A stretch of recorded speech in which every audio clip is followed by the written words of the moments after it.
ಬಾಯಲ್ಲಿಟ್ರೆ ಕರಗುವಂತ ಶಂಕರಪೋಳಿ ಇದೇ ಅಳತೆಯಲ್ಲಿ ಮಾಡಿದ್ರೆ ನೀವು ಕೂಡ ಕಮೆಂಟ್ ಮಾಡಿ ತಿಳಿಸ್ತೀರಾ ತುಂಬಾ ಚೆನ್ನಾಗಿ ಲೇಯರ್ ಆಗಿ ಬಂತು ಅಂತ. 3 ಕಪ್ನಷ್ಟು ಮೈದಾ ಹಿಟ್ಟನ್ನ ತಗೊಳ್ಳಿ. ಮೈದಾ ಬೇಡ ಅಂದ್ರೆ ಗೋಧಿ ಕೂಡ ಯೂಸ್ ಮಾಡಬಹುದು.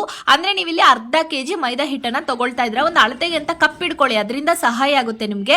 ಈಗ ಅರ್ಧ ಕಪ್ನಷ್ಟು ಕಾಯಿಸಿ ಕರಗಿಸಿರುವ ತುಪ್ಪ ಹಾಕೋಬೇಕು. ಅಂದ್ರೆ 125 ಗ್ರಾಮ್ ತುಪ್ಪ.